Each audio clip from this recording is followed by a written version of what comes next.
Welcome to the Helix Center for this roundtable on why economists disagree.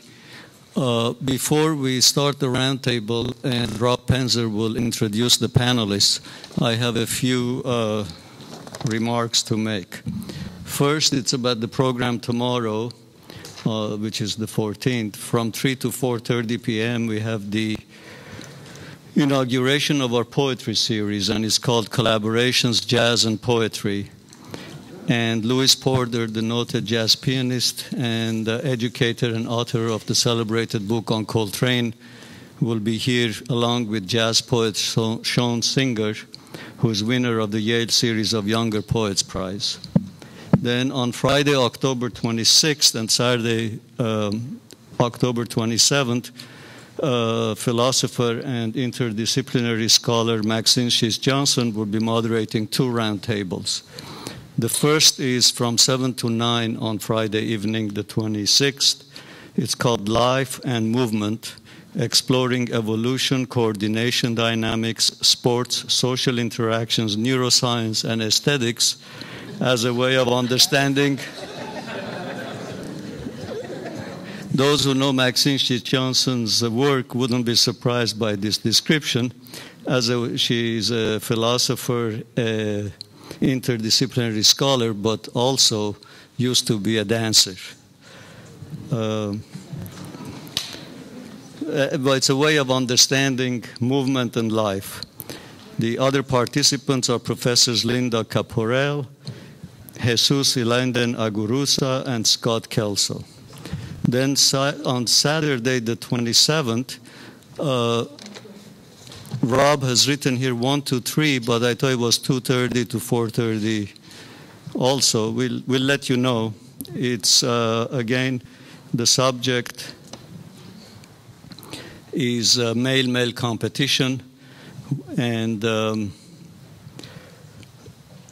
the participants are Randall Collins, Brian Ferguson, James Lieberman, and the science journalist John Horgan. The roundtable is going to also touch on issues such as implications of globalizations, war, and violence. Then on Sunday, October 28th, from 5:30 to 9, we have the Helix Center's first benefit. It will be at Jeannie's Supper Club at the Red Rooster, a jazz ensemble led by Jane Ira Bloom will play, and Mark Mitten, the internationally known magician, will perform some magic. If you want ticket information, if you go on to our website, www.thehelixcenter.org, you can get the information, or you can email to the center and we will send you invitations. If you can't attend the dinner, we invite you to consider making, I would urge you, Rob wrote this for me, I don't think it was strong enough. It should be, I urge you to make a contribution, because without it we can't survive. And so we hope the benefit will help us some, and we also hope that contributions from people who are interested in these programs will be helpful in continuing it.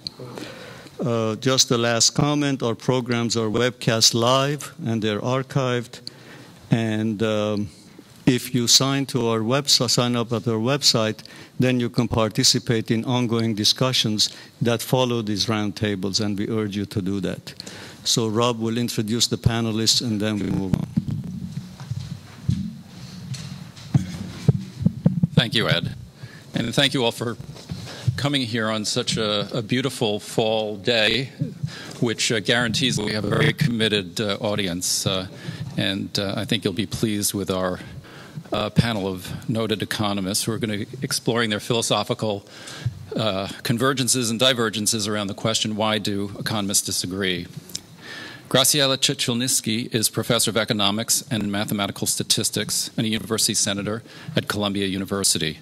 She has worked extensively in the Kyoto Protocol process, creating and designing the carbon market that has become international law in 2005, working closely for several years with negotiators of the United Nations Framework Convention on Climate Change, the organization in charge of deciding world policy with respect to global warming, Dr. Chichelniski acted as a lead author of the Intergovernmental Panel on Climate Change, which received the 2007 Nobel Prize for their work in this area. She is currently the co-founder and CEO of Global Thermostat, a company that has developed and is commercializing unique technology for the direct capture of carbon dioxide from the atmosphere and other sources. The author of 15 books and some 250 scientific articles published in academic journals covering economics, finance, and mathematics, Dr. Chichelniski is a frequent keynote speaker in academia, public events, and the media, speaking extensively on globalization and the global environment.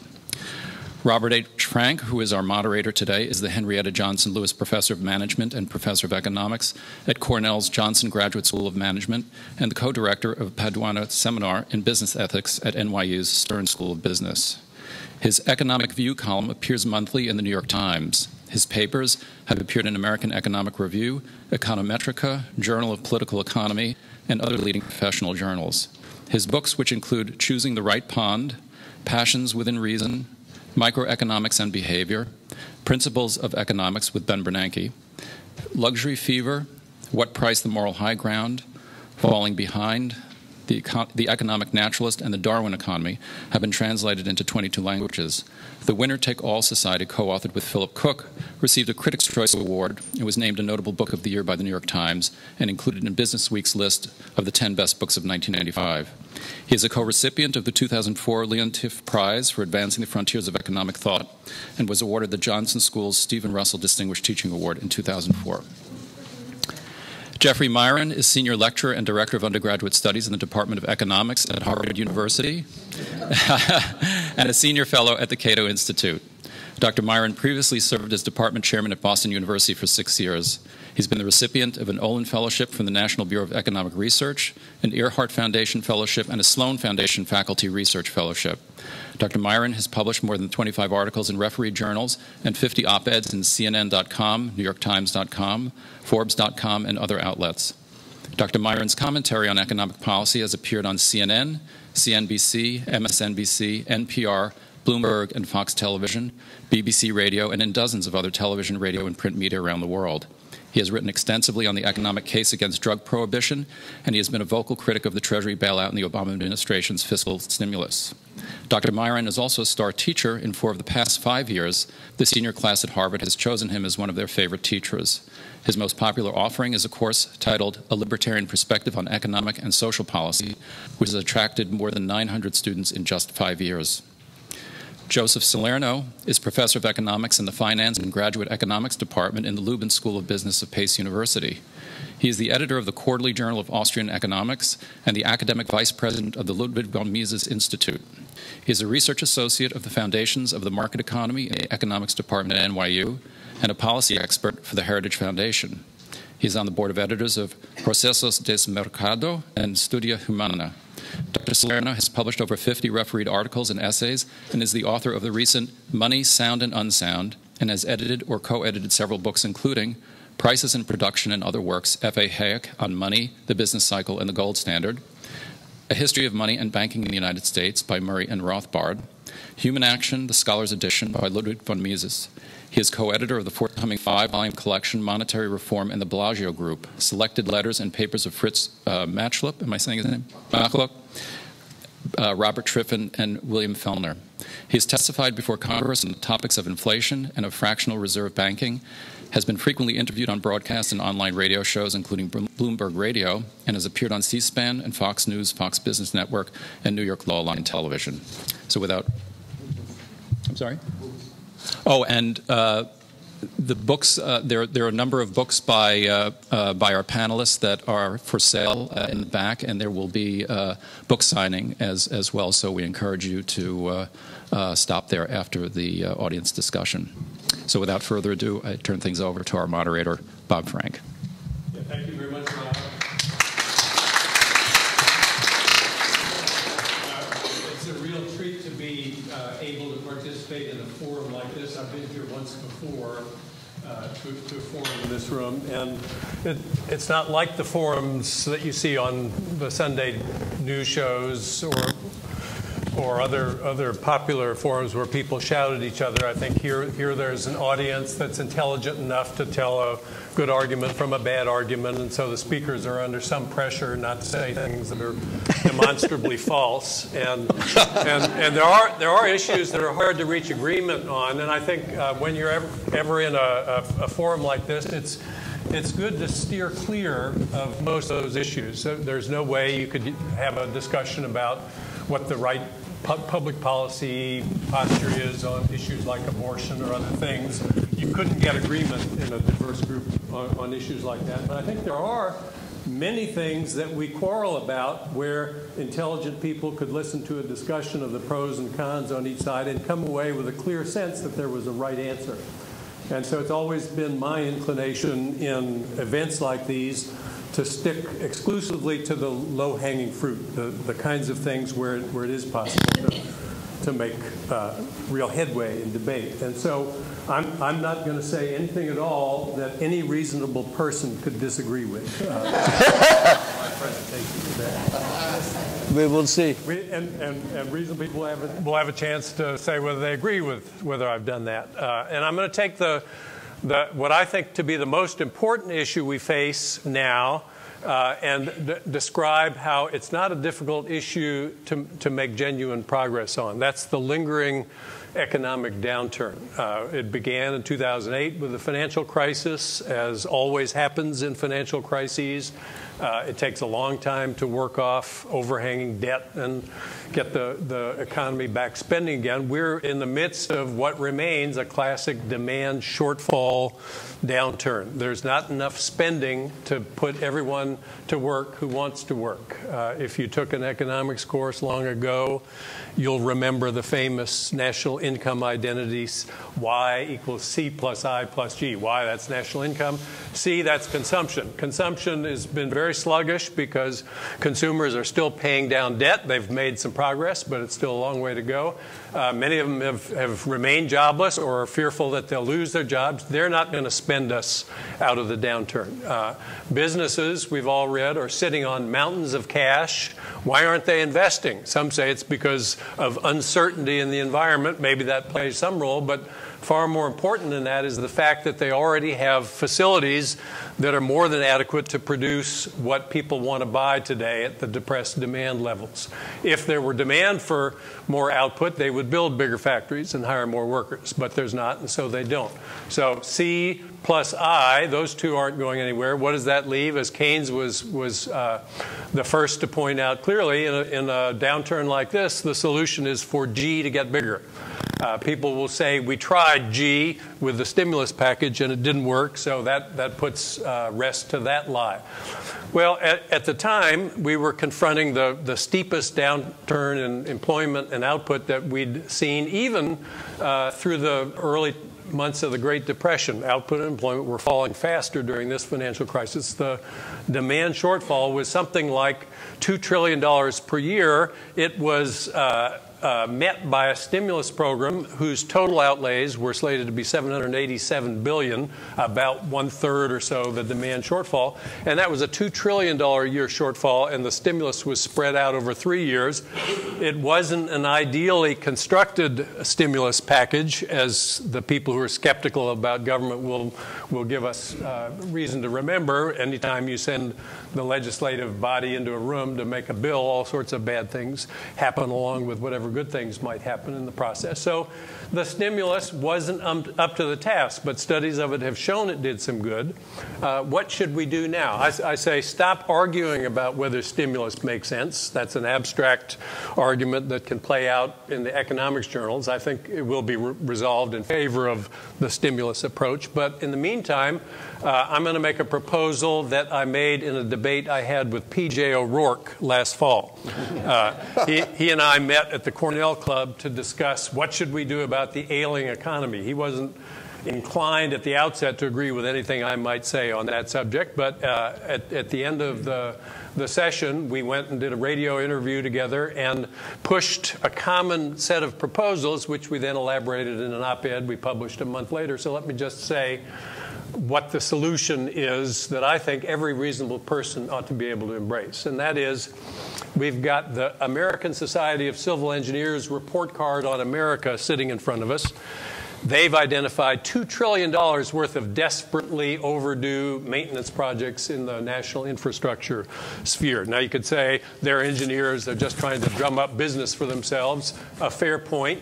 But as anyone who's driven around New York can attest from firsthand experience, there is really quite a big inventory of unmet infrastructure repair around the country. Manhattan dumped how many hundreds of millions of gallons of raw sewage into the East River last summer. There are systems failing all around the country. If we want to rebuild infrastructure, there's never going to be a time cheaper to do it than now. The Department of Transportation in Nevada identified a 10-mile stretch of Interstate 80 in that state that could be brought up to speed today. It's very badly tattered. Could be brought up to speed today for $6 million outlay. That's for the 10-mile stretch. If we wait 2 years, they estimated the repairs, the same repairs, will cost $30 million, not taking into account any of the temporary shortfall in demand that we're facing now, just because the roadbed would get more heavily disrupted and we'd have to dig it out deeper, and the repairs would escalate fivefold with 2 years' wait. Throw on top of that the observation that the people who could do those jobs are, many of them, sitting idle today. They would not have to be bid away from other useful tasks, as they would be if we wait until the economy's back on its feet before we attend to that. There are equipment, there's equipment that is needed to do those jobs sitting idle in the yards. Materials are cheap now in world markets because the whole world is in a downturn still. The interest rates on the money needed to finance these projects have never been lower than they are right now. If we wait, all those costs are going to go up. The Capitol Dome is crumbling. The Northeast Rail Corridor desperately needs capital improvements. When is the time to do that? Right now is the time to do that. That would increase spending. It would put money into the hands of people who would go out and spend it on other things, and it would begin to circulate. That's the traditional stimulus. But even if it did none of those things, we would get jobs done that need to be done at a fraction of the cost that we'll end up incurring if we have to wait. So again, that's what I see as the most important and pressing problem. And I think there's an easy way to make progress on that problem that all people of goodwill ought to be able to agree on. So what P.J. O'Rourke and I recommended was send a bipartisan commission into a room with a report card on the American infrastructure and allow them to identify which projects should not be funded for immediate green light. All others get the green light, and we start work on them right away. If people want to object, we can't borrow more money to finance more government spending. The debt is already crippling our grandchildren. That's an incoherent objection if you think about it more carefully. Think about a family trying to decide whether to put insulation in its attic because energy prices went up. It's going to have to borrow money to do that. We'll have to go into debt further than it's already in debt. Should it do it? The answer to the question can't be determined without looking at the logic of the investment. If the investment is going to cost $50 a month to pay off the loan for doing the work, and it's going to reduce their utilities bill by $100 a month, there's no cogent argument against doing that investment right away. And the sooner you do it, the better. That's the situation we're in with infrastructure, and we could get the economy back on its feet in a hurry. Once we get the economy back on its feet, we'll have to worry about what to do about budget deficits, which are truly an important long-run problem, what to do about health care costs, which are a big, important part of that problem, and a host of other things. We'll get into that as the panel unfolds. But that's my claim about what we could do now that no reasonable person should object to. And let me just invite, in clockwise fashion, Jeffrey, do you want to take first crack at all that? Okay, so I'm going to come back to your specific remarks in a second. The question that was posed was, why do economists disagree? And just to prove that economists are truly disagreeable, I'm going to disagree with the proposition that economists disagree. Okay? Of course they do disagree, but I want to argue that in an important sense, they agree, and they agree way more than many other disciplines. Okay? What they agree upon is a methodology. economists across political perspectives, across which school they were trained at or whatever, they agree that we should have models that are mainly mathematical models, sometimes are written down in words, but could be written in mathematical equations, that we should think about those models as generating testable hypotheses, meaning statements about the world or forecasts about the world that one could examine with data, and in principle, if you had the right kind of data, either reject or fail to reject. And so, like any science, we would be able to see which models, which hypotheses about the world seem to fit the world and which one didn't. Okay? Now, of course, you should say to me, if all economists agree with that, okay, then how come there's so much disagreement about many things, including relatively technical, factual type things? Why? Because we can't do controlled experiments for the most part. Now, there is a branch of economics that does a lot of experiments. Okay? I'm going to leave that aside because they're not quite experiments in the same sense as a biologist can do an experiment on whether watering plants helps them grow or not. When economists experiment on people, they know they're being experimented on, okay, and that might affect the outcomes of the experiments. For a whole bunch of things we care about, such as the stimulus, it is impossible to do a real double-blind, placebo-controlled experiment. We don't have a parallel universe in which Ben Bernanke did not increase the money stock or in which the Obama administration did not propose a stimulus. So we can't really know whether the Keynesian model is accurate or not, or to what parts of it are accurate and things like that.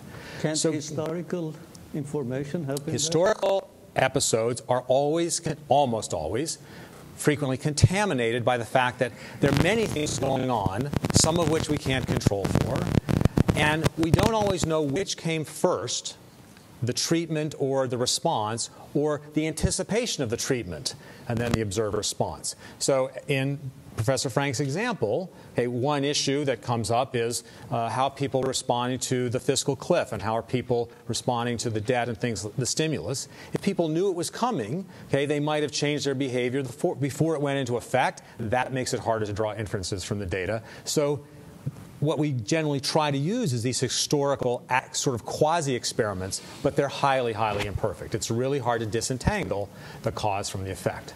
So given that if we agree on a methodology that says we would like to be able to do experiments, but we can't do experiments, then what happens? Then I think two really important things take over. First of all, economists, because they're people, have very different views about efficiency versus redistribution. Okay? If you can make economists across any political persuasion answer questions in a very specific way and say which of these two policies is likely to increase the size of the pie, I think you will get a lot of agreement. Okay? So in a textbook, in a setting of an academic paper, in a seminar room, there's not so much disagreement on how the model would work, what effect it will have on who gets to eat the pie versus how big the pie is. But different economists have very, very different views on whether they think policy should emphasize making the pie bigger or trying to get the pie divided up in a fashion that's regarded as fair. Secondly, an auxiliary problem is economists disagree a lot, or they just don't really know, because we have even less evidence, on which policies will end up being implemented by the political process in a successful way. So say in the setting of global warming, economists might tend to agree that the ideal policy is a harmonized global carbon tax, and yet they know that it's not likely that we're going to end up with a global harmonized carbon tax. And so then you're asking, well, which of the imperfect policy responses to global warming, some kinds of cap and trade or Kyoto protocols or certain types of regulation on the use of carbon-based energies, which of those will get us closer to a decent policy? That depends an awful lot on politics, and economists don't know much about that at all. Okay? So I think we do agree on a methodology. We disagree because we're people, and we put different weights on the objectives of policy, and we have different understandings about how to get particular policies to actually be adopted and implemented. So just really quickly, but I'll just leave it at a sentence or two for now, I disagree with some parts of what Bob said about the stimulus and about doing lots of civil engineering projects, except that if you think of the way I think about it, he basically said we should use cost-benefit analysis to decide what transportation projects we should do. If that's exactly the way the stimulus had been done, I would have been behind it 100%, but I think large parts of it did not satisfy the reasonable cost-benefit standards. Joseph? Okay, I want to follow up on something Jeff said, and that is, why do economists disagree? Milton Friedman gave an answer to that a long time ago when he said, well, economists don't really disagree on ends. Everybody's in favor of prosperity, most people, except the worst misanthropes. But we disagree about the means. And the means are basically the different theories that you use to implement ways to achieve prosperity and stability, and supposedly all these ends that we all agree on. I used to believe that. I don't really believe that much anymore. What I think is that we also disagree on ends, very, very deeply disagree on ends. Because once you begin to prescribe policies, tax increase would be good, you've stepped outside your role as an economist. You can describe what would happen if you increase the tax, and you can disagree on that with other economists. But once you say that I think it's good and therefore we should implement it, you are then making a value judgment. And economics, just like medicine, is a value-free subject. So if a doctor can say, the point of competence of a physician is to say, well, if you put arsenic in that person's drink, then that person will certain bodily functions will cease, and that person will die. If a physician goes beyond that and says something like, and that's murder and you shouldn't do that, well, he's no longer speaking as a physician. He's speaking as a citizen with a certain scale of values. And there might be someone that wants to kill Hitler or kill a dictator. And so we don't all agree on the ends. And that's the point I would like to make. For example, I don't think a dollar spent by government on its favored interests or bailing out big corporations and especially financial institutions, I don't think that's equal to a dollar spent by a family who earns the money. In other words, I would make a distinction between taxpayers, people who produce and earn through exchange on the market, and tax consumers. That distinction was made a long time ago by a political theorist, John C. Calhoun. And what Calhoun said was, look, society, the only two classes in society, forget about men and women, blacks and whites, gays and straights, the only two real classes that you see in every society throughout history are the tax consumers, those that live by either taxing without giving something in exchange or printing money, and those who live by the sweat of their brow. So I look at the economy as in class conflict from the beginning to its very, very depths between those who live through government and those who live by producing what consumers desire. Whether or not an outside observer like myself or Bob likes what's being produced by the market, whether it's pornography or Beethoven concertos, that's besides the point. So just to get to Bob's point, I do want to say that I disagree there's a spending shortfall. I think, in fact, that what has occurred is that we have a regime uncertainty. That is, entrepreneurs, after coming off the euphoria of the boom from 2001 to 2005, realized that they were deeply wrong about things. Now, the Federal Reserve during that period increased the money supply by official Fed statistics at about $1 billion per day for 5 straight years, beat the interest rate down to 1%. I think this caused tremendous profit and loss miscalculations, caused overdevelopment of certain sectors, housing and so on. And instead of allowing prices to asset values to drop, now they pumped up household net worth, that is the value of your homes and the value of your 401ks, by $23 trillion, okay, in the course of 3 years. When the crisis struck, you had a drop about $15 trillion in household net worth, which was equal to the annual GDP of Japan, Great Britain, and Germany. Instead of allowing asset prices to adjust, instead of allowing other prices to adjust, other costs and so on to adjust, in a downward direction, which is what should have happened, what happened was that we had stimulus, and then we had QE1, QE2, and QE infinity now. Right? There's $40 billion every month being pumped in to buy mortgage-backed securities. I think that is giving pause to entrepreneurship in this country. They don't know what's going to happen with the fiscal cliff. Beyond that is the huge debt that's going to continue to grow. And I think that the uncertainty about Obamacare is something else that's causing all of this to happen. If we're really worried about spending, and I'll stop after this sentence, let's suspend the income tax, the personal income tax, for 1 year. Let's just suspend it. Okay, that was actually put forth by a few economists right after the financial crisis. I'm all in favor of that. 2 years. Okay. Then we'll have people with productive saving instead of expanding credit to get more spending. We'll have productive saving, and we'll have consumers, the earners, arranging their affairs in a way that brings them greater satisfaction. I'll stop there. It was proposed to eliminate the payroll tax. Was that a proposal that you favored as well, Joseph? Well, I mean, the income tax brings in between 42 and 47% of federal revenues. The payroll tax may be, I don't know, 40% or 38%. Either one is fine with me.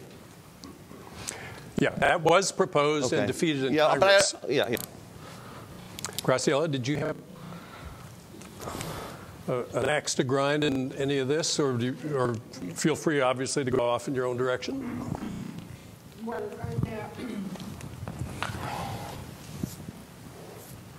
first of all, the question that we are meeting here about why economists disagree.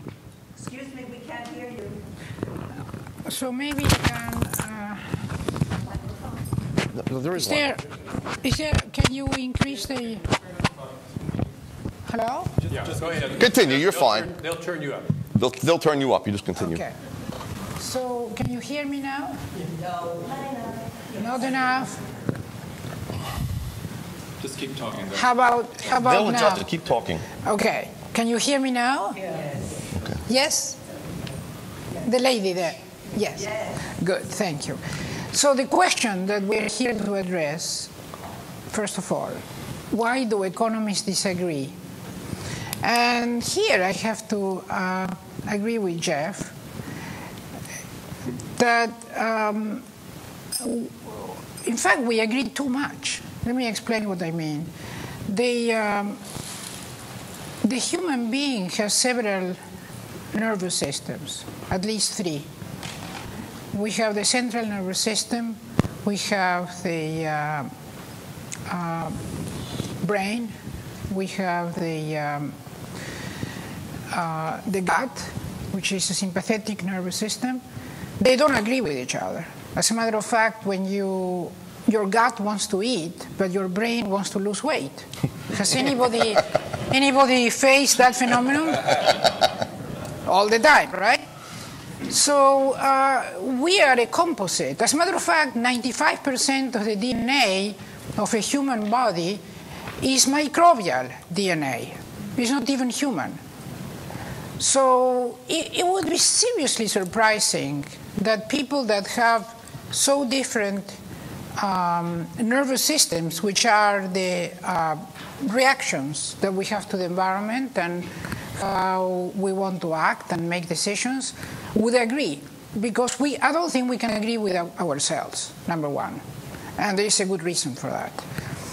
Nevertheless, some of what was said here I have to agree with.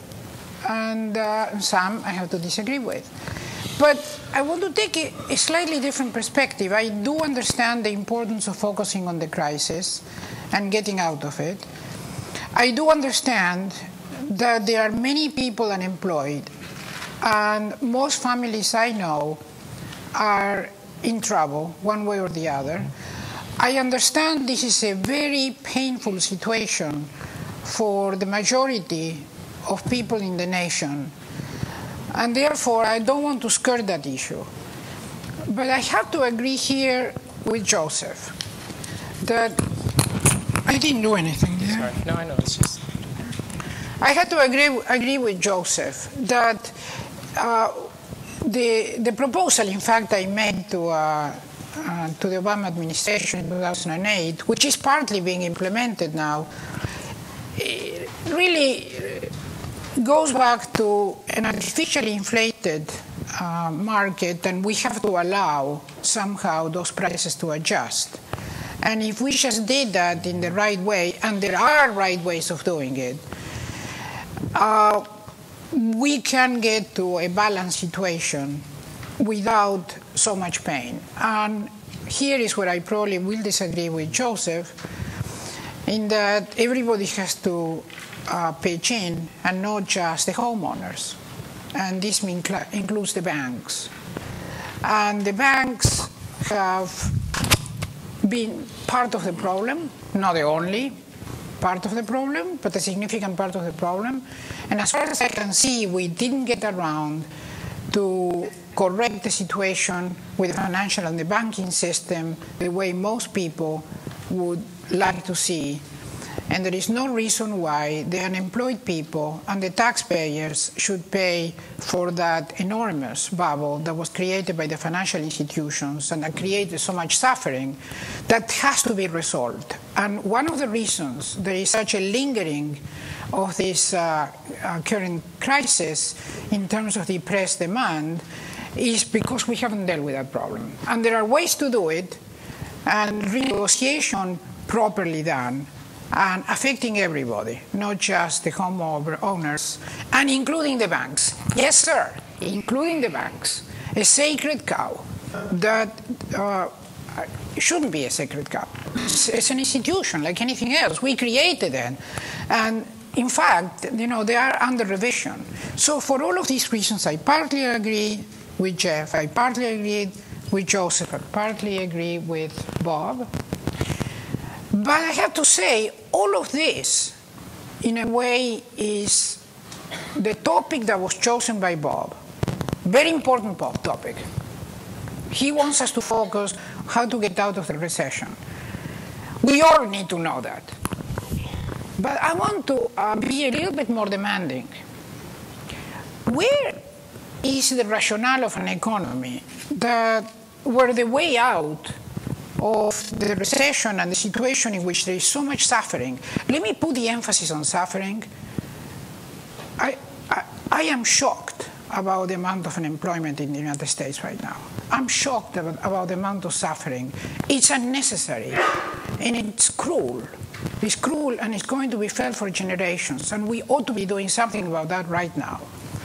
I don't want to gild the lily, but having said that,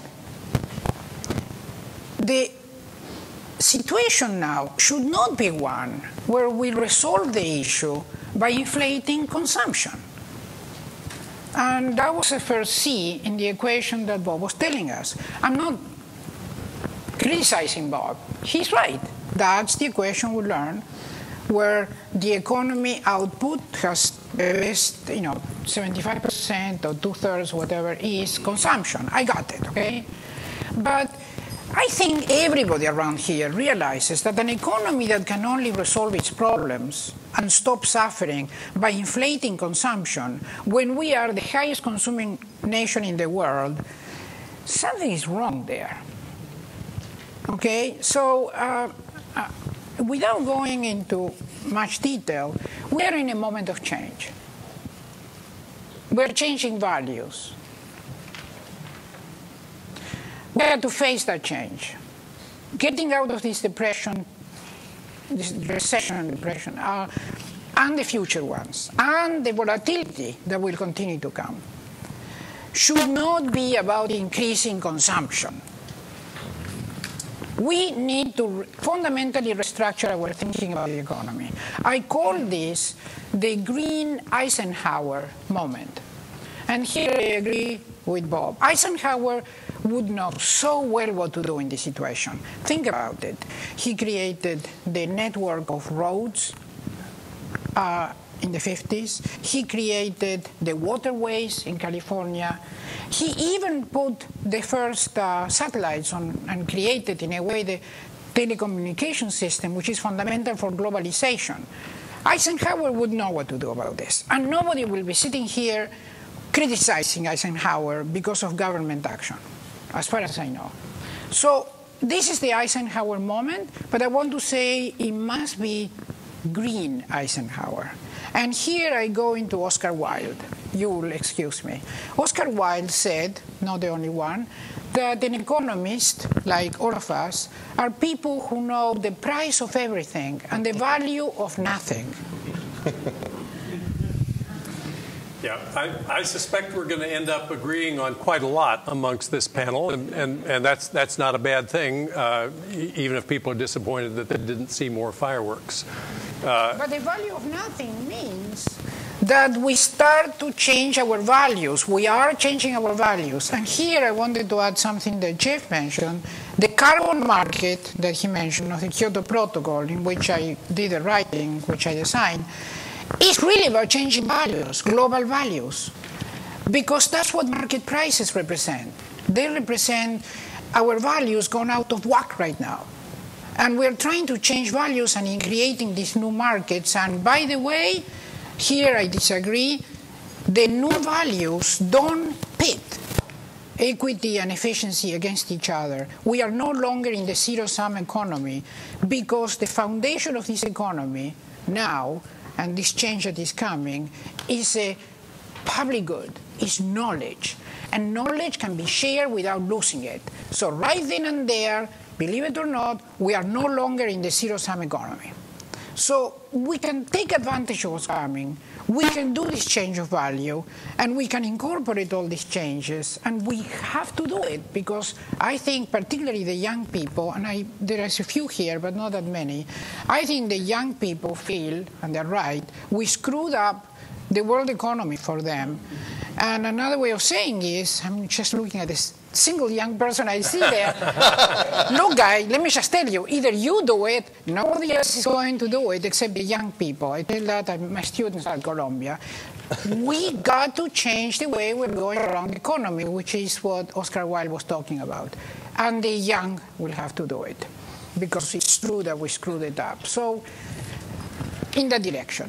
The public goods aspect is an important part of the conversation, but to go back to one of Joseph's points, I think the agreement is much broader among economists than your analysis of the equity versus efficiency issue might have suggested, because right now we are enmeshed in such deeply inefficient situations. I think this is part of Graciella's work, that the old saying that economists like to throw out, there's no such thing as a free lunch. That means if you get more of this, you have to settle for less of that. That's true when you're doing things as well as they can be done at the moment, but when you're being grossly inefficient, it's possible to make the pie bigger. That's what inefficient means in our parlance. And here's a graph I show my students 50 times if I show it to them once during the term. It's two pies side by side, one bigger than the other. And the slogan that they can all shout out in unison after the third or fourth time is that when the pie gets bigger, everyone can get a bigger slice than before.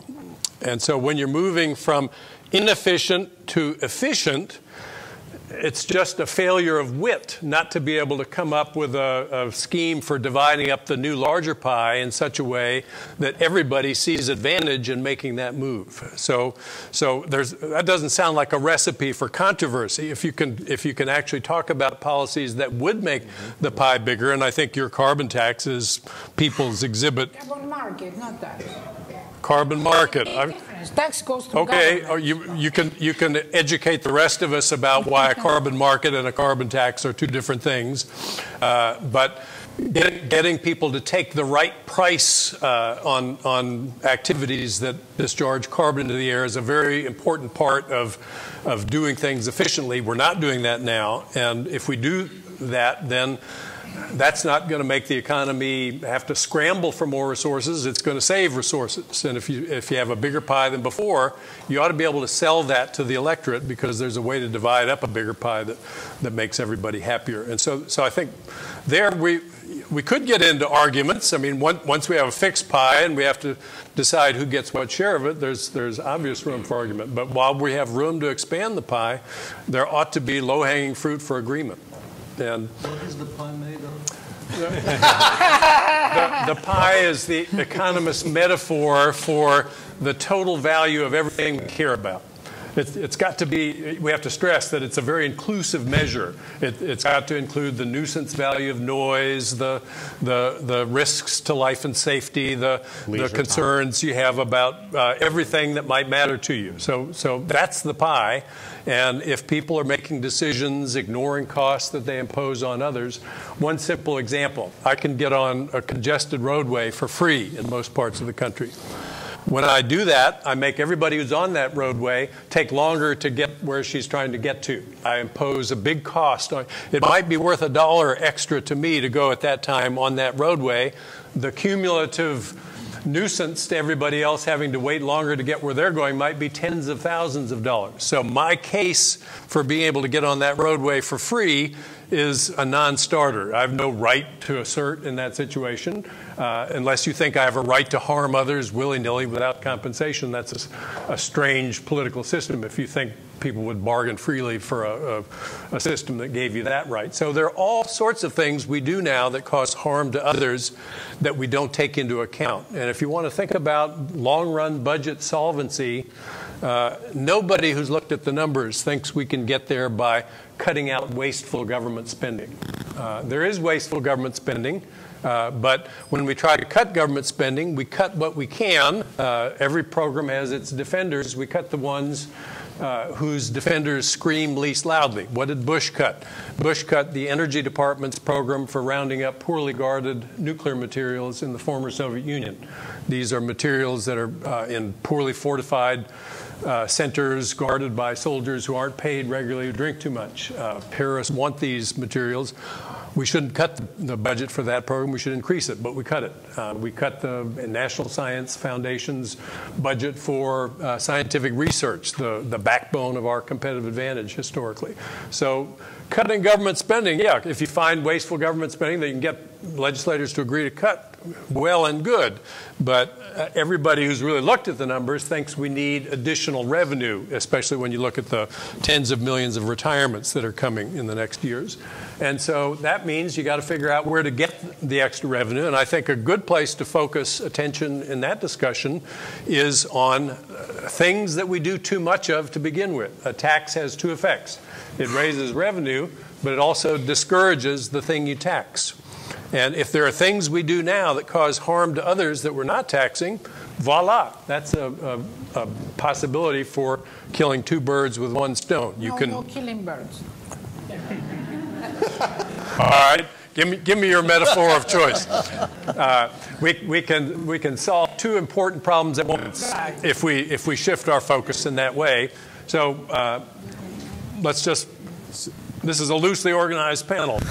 Jeffrey, I can't tell you what to talk about. I want to come back to Graziel's statement that the banks should have paid more of the costs of recognizing that housing prices had been inflated to values which weren't true values, and related to arguments about policy in the response to the financial crisis, and his illustration of economists disagreeing.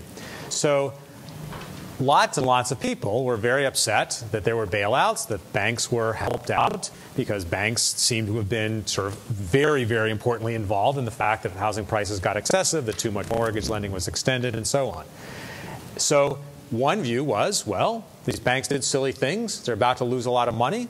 Let them lose money. They're the ones who should take the hit. Of course, some homeowners would take hits as well because they could, no matter what, they couldn't afford the mortgages they had, but make banks take a large share.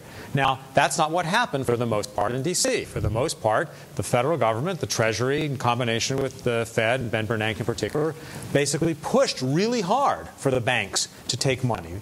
Why? Because they had a model in their heads. It's actually the model that Ben Bernanke more or less is responsible for in the economic literature in conjunction with a few other scholars. That was work he did in the 1980s when he was still an academic economist. In his model of the world, okay, when banks fail, it's not just, or any big institution fails, it's not just that some wealth is redistributed. The really simple view, the sort of pre-Bernanke view, if you will, of a bank failure is, well, some loans were made based on expectations that good projects were going to happen, a lot of profits were going to be made, but somebody was mistaken, those profits didn't occur, and so now that loan can't be repaid, somebody has to take the hit. If a meteor had come down and destroyed half the housing stock, there's no magic wand that magically recreates that housing stock, it's just gone. Somebody has to take the hit. So one view was, housing is worth much less than we thought.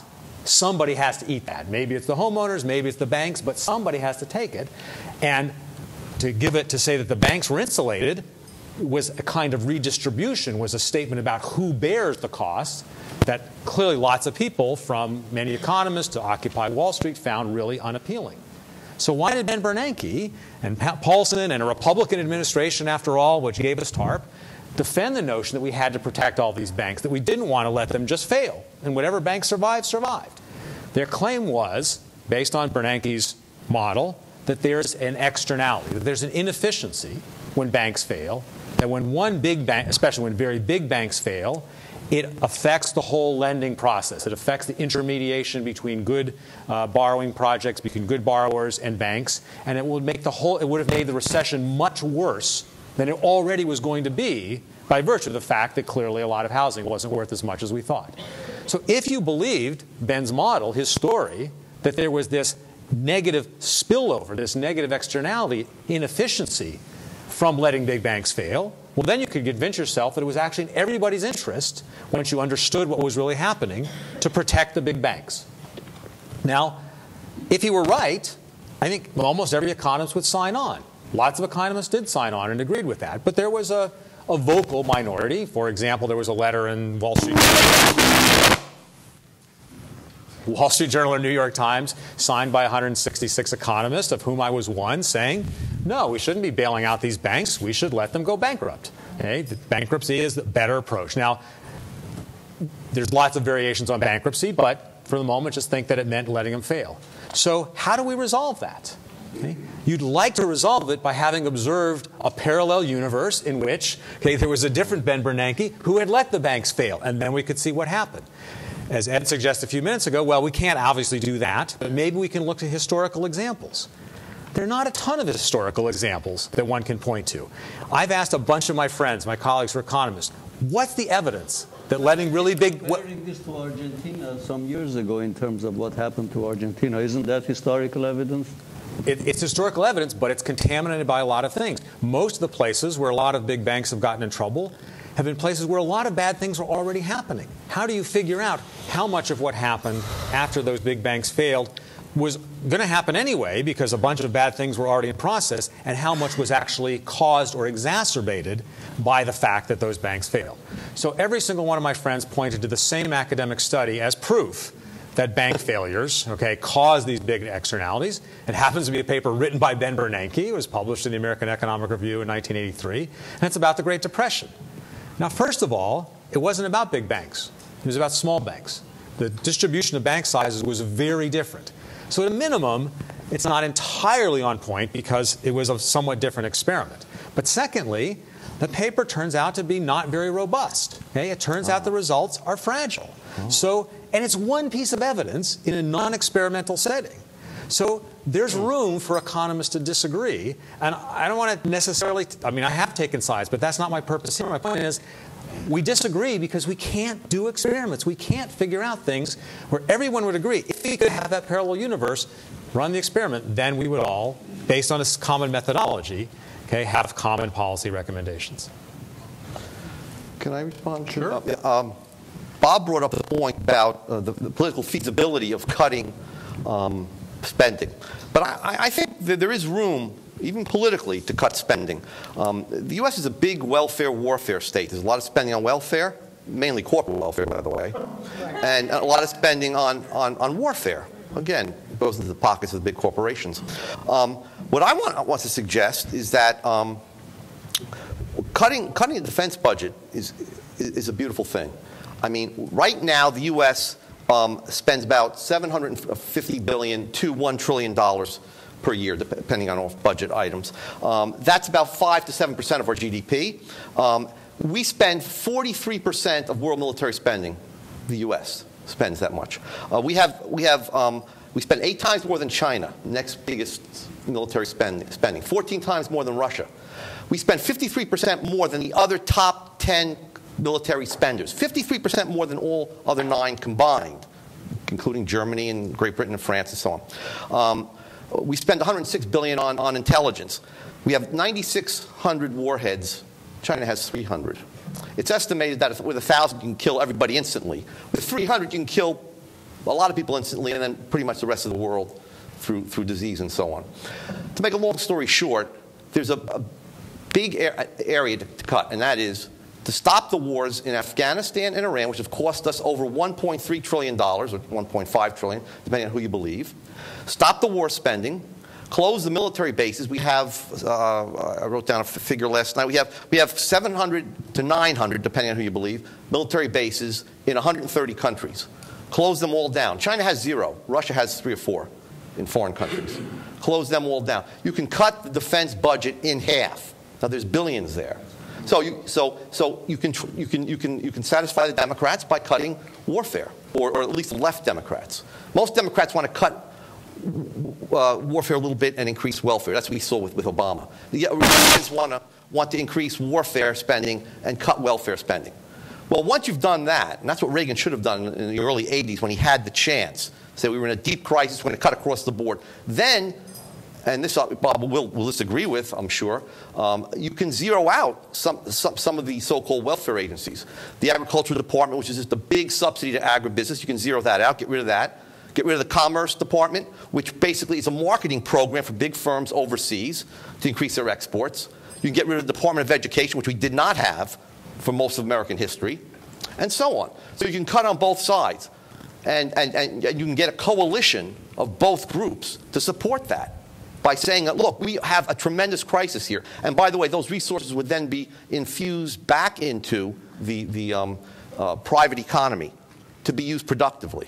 What's the example of a country where this grand bargain has ever been carried out? What's the example of a superpower that spends half of what everybody else? I agree the U.S. spends way too much on defense, and I agree that with almost everything you said about what would be desirable. Yeah. But I have to agree with Bob that the political prospects for any kind of grand bargain like that seem infinitesimal based on our observation. But can we all also these countries agree are in bad shape? At least we four agree that it would be a good idea to make very large cuts in the defense budget. I agree with that. Unilateral. Jeffrey, you agree with that? Yeah. Graciela, do you agree with that? Yes, I think the main thing is to stop these unnecessary wars. Yeah. That would be a start. That those wars cost much more than what is recorded under the billions of dollars that are spent in defense, which is less than 8% of the GDP. Those wars are, they are sinking our reputation globally. Mm-hmm. They are unnecessary. They are not adding anything for the nation, and they are costing trillions. They're making us hated. They're making us hated the world over. We've developed endless enemies. Quite frankly, so we can add that to the list of low-hanging fruit that we can all agree to. But on the other hand, if we were in power. But remember, that's bad from a stimulus perspective. It depends. You'd want to replace that spending with some other spending. Paul Krugman's make up a Martian invasion, and he's suggested exactly the opposite of we'd agree to. He said we should convince the country that the Martians are invading, and so we need to build a ton of anti-Martian missiles and tanks or whatever, because that would be more government spending. And I think he believes it. Who is he? Paul Krugman. In print. Well, he's a speaker. Can you give me that reference? There is another way to do something like that, but without necessarily focusing on military expansion, okay? And again, I want to say the last speech of Eisenhower was about an unnecessary military expansion. I'm sorry to emphasize Eisenhower so much, but I think the guy was a genius. I like that. Anyway, but what I wanted to say about that is that there are things like that which are low-hanging fruit and could play that role and do good at the same time instead of kill people all over the innocent people, civilians all over the world. The Chinese, the Indians, and essentially the BRIC countries, but mostly China and India, have benefited to the tune of $50 billion, just $50 billion in the last 6 years, from the Kyoto Protocol carbon market clean development mechanism, long words, which means that this market, that doesn't cost money to anybody, the carbon market, which is now mandatory in California, and yes, as of 2012, and which is now growing in 4 continents, Australia, Asia, the European Union, where it's trading $215 billion a year, and the Americas. This market costs nothing to nobody. Nobody has to put money for it. It makes money. It is different from a carbon tax, because a carbon tax, you give money to the government. And if you're going to have a global government to give tax to, I don't think so. It's not going to happen, at least not in many years, that the United States will contribute to a global government that collects taxes. On the other hand, the United States is moving through the California carbon market and through the federal March 27, 2012 limits on carbon emissions from power plants, who kill a lot of children through asthma. The US is moving in the direction of convergence with the global carbon market. Why? It's called no arbitrage. Markets, you can't have two markets side by side, one charging one price and another one charging another. So the California carbon market and the federal carbon market, this March 27, 2012 resolution, supported by the Supreme Court, will create, I can explain, but will converge. All of these markets are going to converge. They created the largest exporter of solar and wind equipment in the world in 5 years through those $50 billion I told you about. Who is this? China. Wait, why is China benefiting from it and not us? Simple, because China not only signed like we did, but it also ratified the Kyoto Protocol. We could be benefiting from that. We have the best technology in the United States, the best innovation. We need that new energy, clean energy that changes values in the right directions, and involves the best thing that this nation has. How do I know? Because I benefited from it. I was born in Argentina, and I did my educational system here. And let me tell you, this is the best educational system in the world, particularly the graduate level. And in terms of risk capital, respect of property rights is the best territory for the knowledge economy. And the knowledge economy, we are leading it. We're there. So why not embrace this and do what Krugman was suggesting, but instead of doing it for destructive purposes, for constructive purposes? Energy that is clean, and essentially stop the unnecessary consumption of environmentally degrading commerce that nobody wants anymore. Nobody wants big cars anymore. Nobody wants to have more clothes. Nobody wants to spend more money. Okay, well, he may. Here is where. Other people want more clothes. So there is a direction. It is happening globally. Our economy is moving in that direction. We don't know it, but it's happening. And this is change staring us in the face. Instead of disagreeing about what's happening now, can we move forward to the future and have a positive disagreement about what the future should look like? It is easier to create the future than to anticipate it. And we should be, I sound like a fortune cookie. But it's true, it's true. So let's do it, let's do it. Okay. Let's talk about the subject you raised earlier, consumption. This is one that I've been interested in for many decades, and it's, I think, important to understand the forces that drive it. Whether Ed questions whether people really have turned away from wanting big things. I think the fundamental driver of consumption has been how the income distribution has changed over the last 3 decades. What we saw right after World War II for 3 decades was pretty uniform growth across all the income classes, about 3% a year for rich, middle, and low-income families alike. Since the mid-'70s, virtually all the income growth has gone to people at the top of the income ladder. It's the same pattern within every group. If you look at college graduates, it's the same pattern. Those at the bottom aren't doing very well compared to 30 years ago. The ones in the middle have gained a little ground, not much. the gains have been the lion's share of them at the top. And if you look at the top 5%, most of the gains there are in the top 1%. There, the biggest gains have been in the top 1/10 of 1%. So that's the demand shifter that's been going on for 30 years.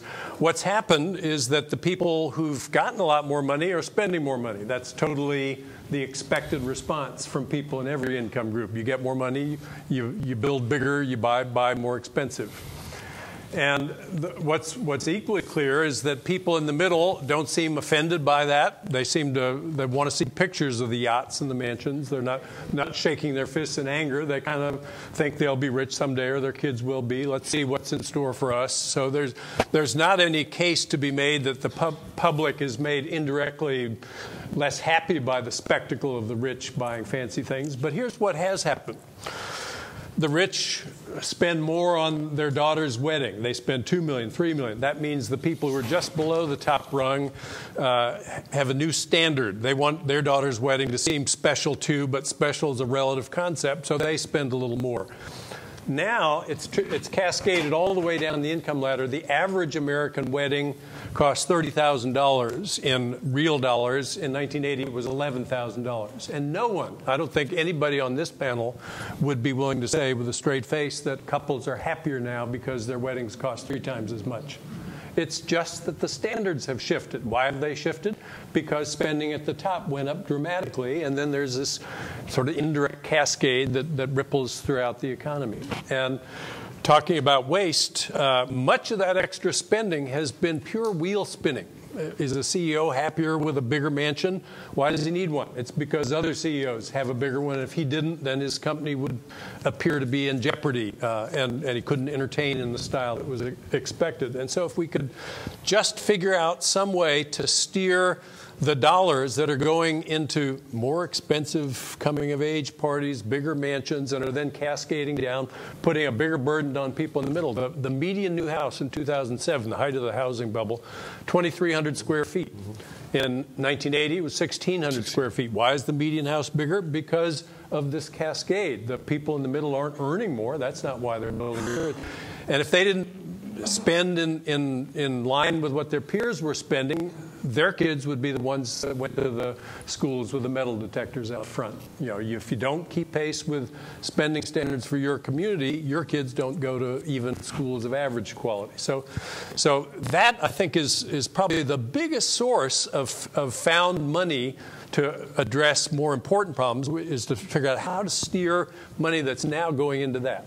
So my simple proposal is scrap the income tax and have a much more steeply progressive tax on consumption. You report your income, you report your savings. The difference between those two numbers, that's how much you consume during the year. That amount minus a big standard deduction is your taxable consumption, and then the tax rate starts low and it goes higher and higher. The more you consume, it's fiscal alchemy. You sort of squeeze the mansion growth rate down a little bit. You squeeze the spending on coming of age parties down. All those dollars are freed up to do green investment or things that really would make a palpable difference in the quality of people's lives. I read that and I like it. You wrote this I think in one of your articles in the New York Times. I've been writing about this for 15 years. I thought it was a great proposal. I want to may I just say two things? One is, I was struck because your argument about economy is exactly the same as psychoanalysis. That is, it is exactly the same. Because the argument is that we cannot, if we are seeing somebody in our office, how can we do a double-blind study? And so the problem with that is eventually it becomes a science of opinions. And what you described is that what we are seeing now is Bernanke's opinion. It is not proven. It is not factual. You undercut it even more by saying that, in fact, the data isn't even very good. So that's, I'm surprised that we have this to share as psychoanalysts and economists. But the other question I wanted to ask, which relates to what you said and what Graziella said, and in fact all of you have said, is what is the goal of economy? Yeah, good question. We should ask the audience. We will come to them in a few minutes. Oh, let's go. there's lots of room to argue about that, but one thing we shouldn't argue about is whether it makes sense to make the pie as big as it could be. But also because if we made it bigger, everyone could get a bigger slice, which just means that everybody could come closer to fulfilling his life's vision. Right. But that doesn't mean consuming more. No. So the sea of consumption. The pie is everything we care about. Right. So that's what we should be talking about. Yes. There are hands from the audience. Do we want to open it up? If you're anxious, you're ready for it? Okay. Sure. You have to come here. You cannot ask from where you are sitting. Sorry. A lot of people with questions. Jeff? Very good. Thank you all very much. It's kind of building on where your conversation's at. Is there any common agreement among you, the heck with all economists, about the role or the notion of the common good, defining the common good in terms of economic priorities? Does the notion of the common good, is it relevant to professional economists? It's not a term we use frequently. We much more tend to use the terminology that Bob used, which is the size of the pie versus the way the pie is distributed up. And we almost always agree on things that are going to expand the total size of the pie. Much of the time, any given policy might simultaneously both affect the size of the pie and affect the way it's divided up. And so then there's lots of room for people to disagree because it depends which one of those two things you care about the most. Is the avoidance of environmental degradation a shared common good? Yes, of course. Yes, but that's we would describe that as increasing the size of the pie. We want the pie to include bads. Right. We net out bads as we add goods. So there is more agreement on that yet than Jeff is letting on. In fact, there is a set of nations in the world economy that lead the world economy. And it has changed over time. G7, then G8. Now it's G20. And it includes both the industrial and the developing nations. Why? Because for the first time in our recorded history, developing nations are now the engine of growth of the world economy. The most important segment of economic growth in the world is the developing nations. It's no longer the OECD nations. So the G20 now has prominently nations who have not even gone through the period of industrialization. Think about it. And in Pennsylvania, when the G20 was created in 2009, they made a big declaration. And I have the declaration, and anybody who sends me an email, I'll send it to you, because it is focused on sustainable development. And sustainable development is what you were talking about, what you were just asking Jeff, in your words, which are golden words, because this is what people think about, okay? But also, from the economic point of view, sustainable development is connected to how we use the resources in the planet and how we organize ourselves. In a moment of change, this is a major question. Your question is very major. To come to a point of agreement, I think we could say most people will agree that survival of our species is an overall agreed objective, survival of the species. Well, guess what? There are serious questions about whether the way it is structured today, with its limits on resources and environmental use, the way we are changing the atmosphere of the planet, its bodies of water, and the complex web of species that makes life on Earth, is consistent with the survival of our species? Or is it driving towards extinction? This is a big question. So we should be addressing that question right now, if we are interested in survival. Go ahead. Thank you. One of the questions that Dr. Necessian brought up towards the end, I thought was one of them. I'm sorry? I'm sorry. Speak into it. One of the questions that Dr. Necessian brought up, or the points that he brought up, I thought was particularly relevant to the discussion that wasn't really included in this discussion. It was touched upon by several individuals, And it's also something that I believe is missing from the national narrative on economics, and that is that the relevance of personal, individual psychology and the role that that plays in the decision-making, the purchase decisions, the prioritization that that plays in buyer behavior or economic behavior, investments, and that sort of thing. I realize that there is a science called axiology. I'm not sure if anyone's ever heard of that, but what is it? Axiology. It's a relative measure of one's individual values and the psychological propensity to drive behavior or drive actions, making choices.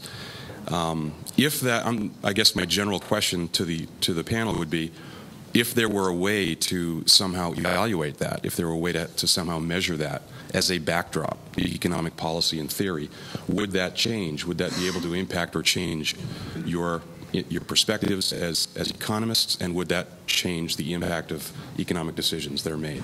Just to add to that, doesn't Stiglitz talk about something which replaces the GDP with some other G? The happiness index? Yeah.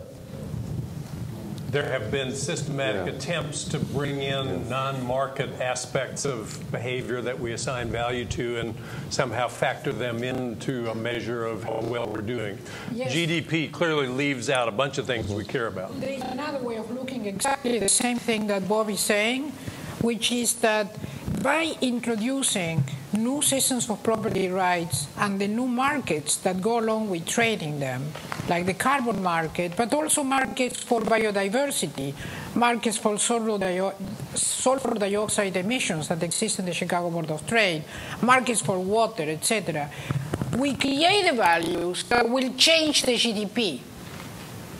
So it's not just to throw the baby with the bathwater, but actually you can transform the market by creating new property rights on the limits that matter for survival of humankind, and letting people trade on them creates the values that then change the GDP. It's the tail that wags the dog. And one thing that showed up clearly in this was the sense of human motivation and how people respond to tax changes. I think there's been a long-standing assertion that if taxes go up on people at the top of the income distribution, they'll begin withholding their effort. And it resonates because I think we all accept the idea that people respond to incentives, and it seems like if you raise people's taxes, you're reducing the incentive to work. But in fact, economics is really quite silent on what the effect of a tax increase would be. It makes you poorer, so it might make you feel like you have to work harder to achieve whatever you're trying to achieve. It also makes taking time off cheaper, so that cuts the other way. If you look historically, people worked many more hours 100 years ago when the real reward to working was a tiny fraction of what it is now. So there's no compelling reason to think that if the tax rate on people went up, they would suddenly quit the game. I mean, the more subtle view of human motivation is that people at that level are getting all sorts of rewards from being a CEO other than the take-home after-tax pay. They're a player. They're in charge of something. And so I think once economists begin to embrace that, a lot of these debates about the sort of narrower assertions about incentives go off to the side. Mm-hmm. Thank you. Yes. Do economists really think that their models and theories can increase the size of the pie? I mean, I'm thinking of Tyler Cowen's great stagnation hypothesis, that the main reason for our problems is that there's been no new invention, no new wealth created, no new ideas. I mean, I'm sure if a new cheap source of energy was found, say fusion energy, all these economic problems would be small and go away, and all the policies are really rather meaningless. It's what creates wealth is new knowledge and new advances in science. I wonder if people can give their names, because you're anonymous to me. What's your name? Mel Melchner. Say that again? Mel Melchner. Mel Melchner, thanks. And your name? Francesca Terciano. Okay. You want to tackle this question? Yes. Go ahead. You go ahead. I mean, I think lots of economists believe that various policies will affect the incentive to innovate and will affect whether people who innovate can take advantage of their new ideas because their intellectual property is protected by patents and copyright and things like that. So that's one way of reconciling your two statements, that do policies matter or is it innovation that matters? But secondly, I think a lot of economists think that policies matter too, whether they're well-defined property rights, whether the government is intervening in places where regulation is beneficial or is intervening in places in ways that are mainly protecting some industries relative to other industries. I think economists think that has a lot to do with whether economies have a big pie or a small pie. Well, I think that's... I mean, communist countries versus roughly capitalist countries, sort of the most obvious comparison. Most economists, I think, believe that because central planning was leading to a lot of inefficiencies, not letting market prices signal what was scarce and what was not, that those economies tended to be poorer than economies that mainly use capitalism to allocate resources. Do you think that Steve Jobs or Bill Gates did what they did because of tax policy or any other policies? Based on Steve Jobs' biography, he actually cared a lot about tax policy. He cared a lot about the innovation. He became wealthy, and he cared a lot about the innovation policy. He worked very, very hard to make sure that the innovations he created were protected so that he could earn a profit. And that was after he became wealthy. I think that was through the history of it. Mark Cuban just wrote an article that said he doesn't care anything about, and he never did, about tax policies, that he would have done what he did regardless of what the tax structure was. I don't quite believe that, but I think a lot of these guys are driven by other motives, as Bob has pointed out. But I did want to say one thing about Cowan's book, and that is innovation is not enough. I mean, you can put a bunch of scientists and really bright guys, engineers on an island, and not have other resources. I think saving and capital investment allows these innovations to be developed in commercial form. I think that's very important. That's where tax policy matters more. Okay. My question is about Brett. My name is Brett. My question is about historiography of your field. There are historians, and even in the 19th century, who have written about the kinds of money and institutions that have gotten behind promoting certain schools or suppressing others. The American Economic Association, 1880s, backed Rockefeller, Carnegie, etc., when they were doing a lot of building of institutions in this country. Catherine Cryer, in book Patriot Acts, does a great job of showing how economists were used, selectively used by institutions, by the owners of banks, more or less. It doesn't surprise me then to hear this story about Bernanke's paper and his theory that he would be the one put into the position by the money people who fund the presidential elections. It wouldn't surprise me, given Catherine Cryer's book. Eric Beinhocker, in his book about complexity economics, opens the book with the kind of suppression of behavioral economics by Chicago school neoliberal efforts, probably in the 70s. Herb Simon is featured in that story. So I wonder if you can talk about the institutions and the money that has shaped you, continues to shape you given your CVs, and why the curation of this panel doesn't include other fields of economics that some of you allude to, but they're not here today. And why would the panelist, the curator of the panel, pursue this binary, which we're so used to, and that gets so much money behind it, the two sides, not just the one? You've said that you even often agree on things quite a lot. But those things where you disagree are also well known to us. Those points. Start the center and do what we want. So let me say, just on one part of what you said, I in no way, shape, or form think that Bernanke's position on the crisis or anything else has anything to do with being in the pocket of banks. Okay? I think Bernanke is one of the most objective. He's one of the best economists, despite the fact that I'm a hardcore libertarian, and a lot of libertarians are not very happy with Ben Bernanke, the Fed. And I disagree with him about some things. The notion that he did what he did for any reason other than his objective attempt to try to fix the economy is not, it's just wrong. It's just everything I know about Ben. He's a co-author of mine, and I know him very well, and that's absolutely accurate. Yeah. Though you might say very quickly that as a profession, economics, in some sense, took over the function of the old crown and church. The king needed people sell his descent from the gods to the masses. And before that, you had the chief and the witch doctor. Well, I think here you do have economics after the progressive era, starting World War I, going through World War II. The economists began to be the new intellectuals or the new priesthood that sort of sold a larger and growing state. Now, as to whether any particular economist is in anybody's pocket, that's another question altogether, and I agree with what they said about Bernanke. What the research that's been done on conflict of interest shows very clearly is that everyone recognizes that others are subject to conflict of interest, but almost no one thinks he himself is subject to it. And we all agree on that. Yeah. I'm guessing many people in the audience saw the film Inside Job. Many economists who were interviewed in that film, I think, had good reason to be embarrassed by positions they had taken on behalf of the financial services industry and regulators. I was thinking of one in particular, watching him squirm. I'm not going to say who.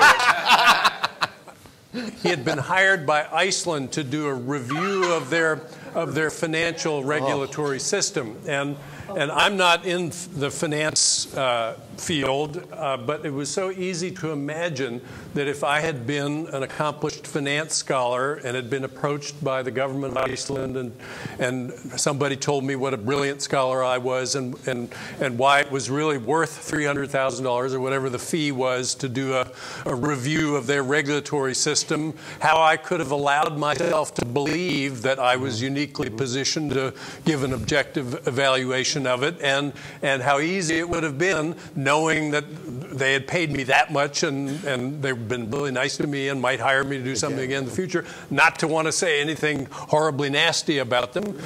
You're not in the world we live in if you don't recognize those kinds of influences on people. And I think you just have to design institutions in a way that pushes back against that. And we haven't done a good job of that. I think there is two facts that explain much of what Brad, where is Brad?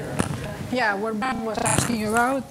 And they're not so evil as they seem. But the first one is people desperately want to be useful.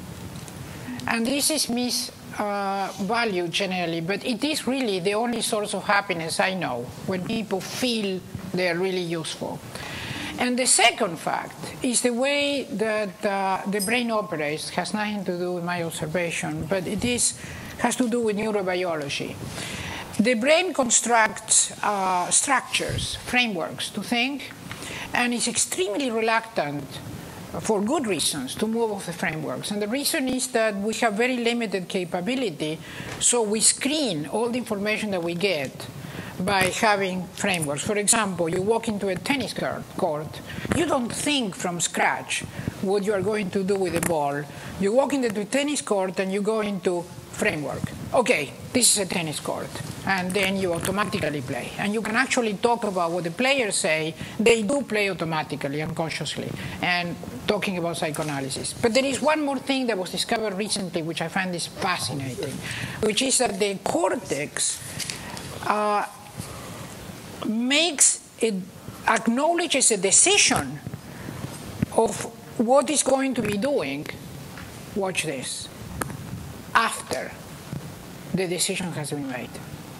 So most of the brain is dedicated to justifying, and the cortex justifying the decisions you have made. Now, if the brain is doing that, how can you blame Bernanke? Go ahead, ask you. My name is Patrick. I am a commercial credit manager. I'm a credit manager for a bank. I'm with Professor Salerno. I'm an Austrian. I'm an Austrian because of what I saw at a micro level 10 years ago. I saw the rates go down, and I saw people, whatever their motivation was for buying the big house, they could get it with a 3% ARM. And why save when the CD rates are 1%? I saw we, the banks, pumping credit that was, created credit, not savings because people weren't saving, created credit into an asset. And there were lots of reasons why we did that. But our calculations are a lot simpler than yours. We have income over debt service, which changes when debt service is lower. The CAP models, the WACC models, the CAPM models, it assumes a rate of return. And if that's higher than the interest, the capital cost, that changes. We're going to fund more deals, and they're going to do more deals because it does cash flow at the temporarily low rates. I saw guys going into construction, building a couple of McMansions a year, making $180,000 a year with a high school education. It seemed like this can't last forever, and it seemed obvious that it was driven by the rates and the credit flowing into this. To what extent does everybody else agree that? Now that I've read more about economics, the Hayekian triangle seems to explain it. And to what extent does that matter? Does it matter if the Austrians are basically right about how we got here? Is that relevant to? Does that mean that they get that we should put them first in terms of how do we get listening to how do we get out of it? Can I just? I'll give you some anecdotal empiricism. I know a former vice president of loans who was in Las Vegas during that time, and one of the loans that they made was to a retired fireman from New York City who wanted to buy a home for himself and a home to rent for rental income. They talked him into buying 25 homes without a down payment. That was. It was crazy, but I think it has to do. It's not just everyone going mad. It's not due to necessarily sinister motives.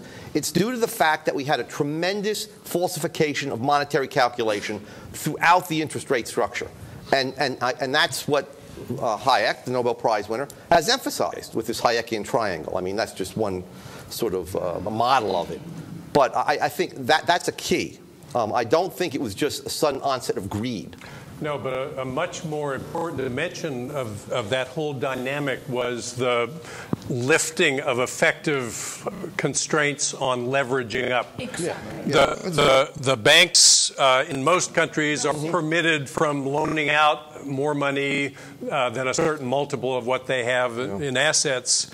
The deregulation of the banking system here effectively loosened those limits severely, and when you're in a financial asset bubble, you can make even more money by borrowing and buying even more of the bubble whose price is inflating. And there were people I know who thought, well, the prices are already too high, this doesn't seem safe. But then here's the one thing we know about people.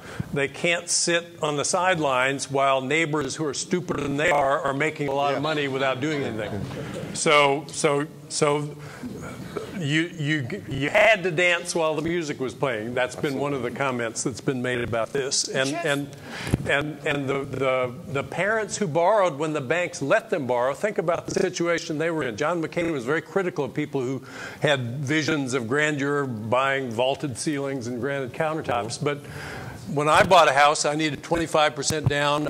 It was a short loan. My kids could buy houses with nothing down and balloon payments. And if you don't spend what people in your income level spend on a house, it's your kids that go to the bad schools. And so others were borrowing more. They were allowed to borrow more. They spent more. So what am I to do as a parent? Send my kid to the school where the metal detectors are out front? Or borrow more myself and hope for the best. I'm going to do the second thing. And that's not a prescription to deregulate the banks. That's a prescription to regulate the banks more tightly. Yes, absolutely. And here's the thing. Just before the crisis erupted, you could see the leveraging factor was close to 40 times. 40 times. Now, that was at the end of the quarter when they cleaned up their books. Yeah. It was 300 times in the middle of the quarter. But the point is that leveraging itself is something that you cannot do in Las Vegas, taking your example. If you try to play in Las Vegas at those stakes and you don't show that you have money to play, they won't let you play. So my question is, why can the banking system and the U.S. economy have a regulation which is as good as Las Vegas? Bob touched on a good point about the deregulation. Only the asset side was deregulated. When you have a fractional reserve banking system, and you still have FDIC insurance, and you have too big to fail doctrine, you can't, I'm an Austrian, I'm anti-regulation, but you can't deregulate the asset side and allow all of these imprudent investments. When you have fractional reserve banking, that's sort of guaranteed to be bailed out. But as far as deregulation, I just want to mention that under the Bush years, spending on the SEC increased 11.3% per year, every single year. And the staff grew by 1% a year. And we also had a tripling of spending from 1980 to 2005 or so on all agencies that had to do with financial regulation. So I don't think more regulation is necessarily the story that comes out of this, but we can agree to disagree on that. Thank you.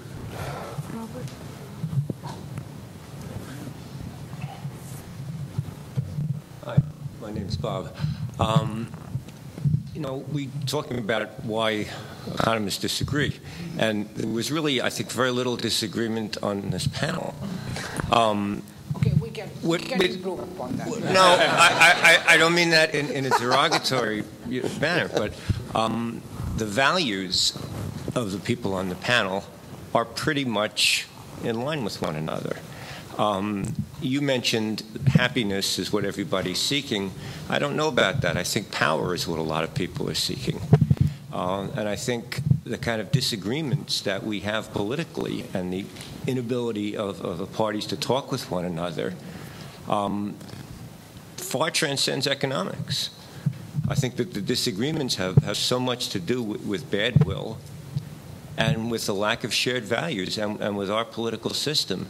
And I as much as I learned, and I learned a lot in this discussion, but I didn't learn anything that's going to help us make that leap to the political arena and get more agreement there such that things can get moving.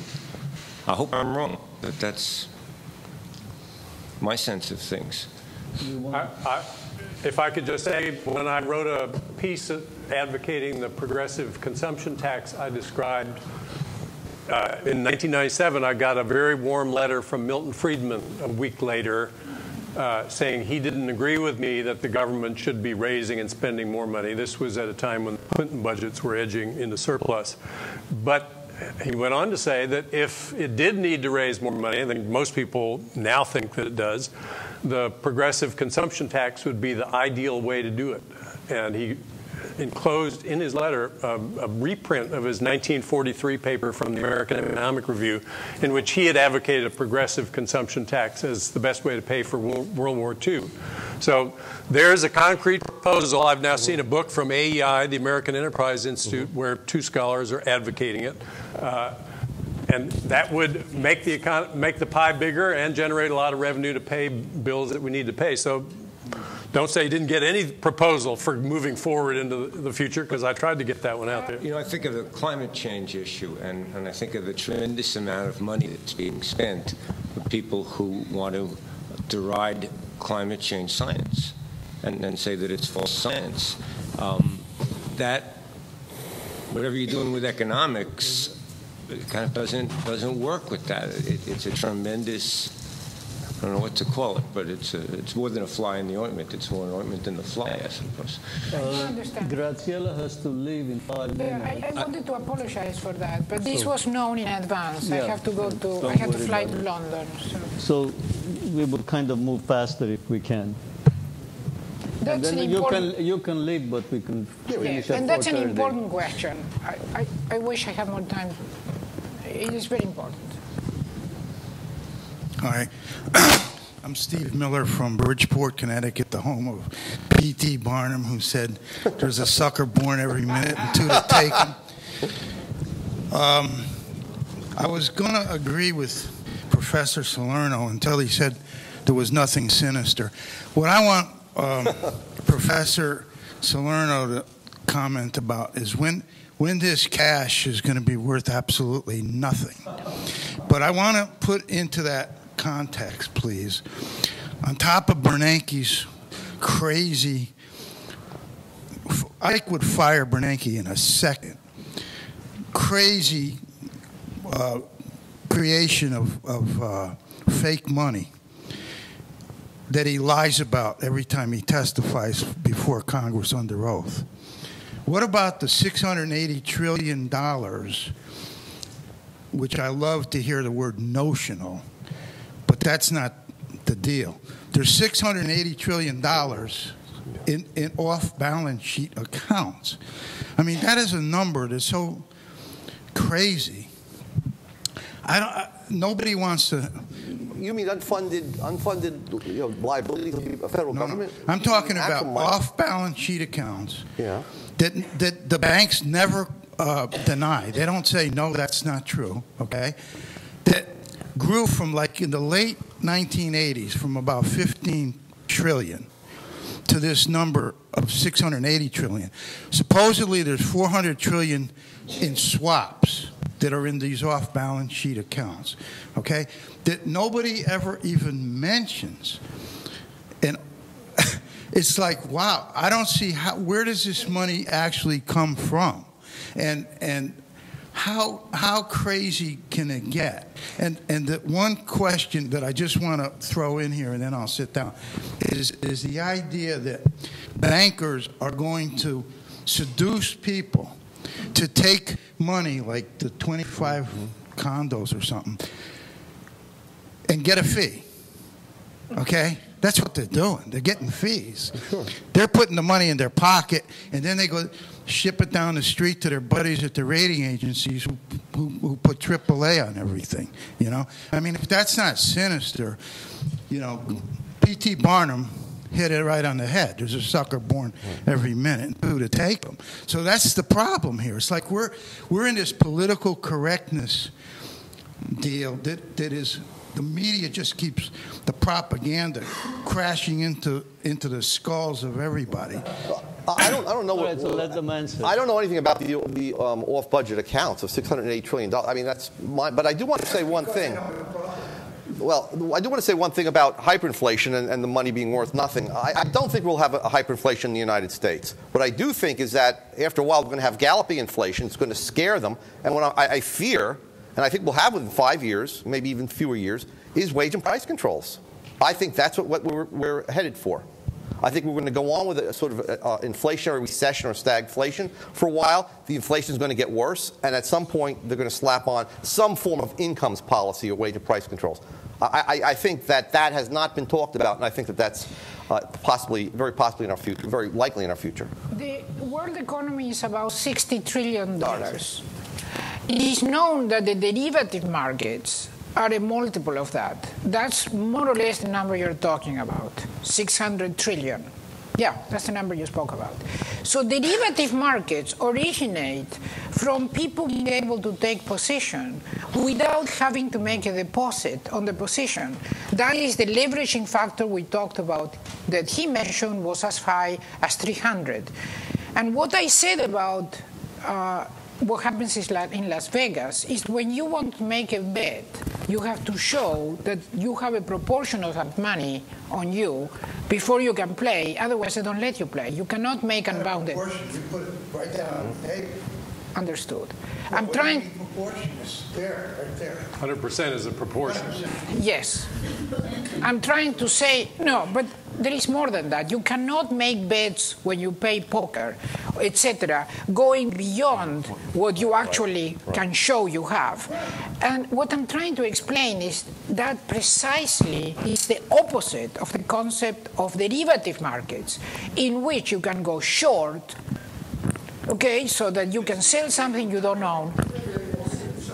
And this is what requires regulation. By the way, this is no different than what already happened in the 1930s. So this is not something we're inventing now. I have to go. Thank you. It's absolutely. Just remove that and then you can go. It's this way. Okay. Thank you, Graciela.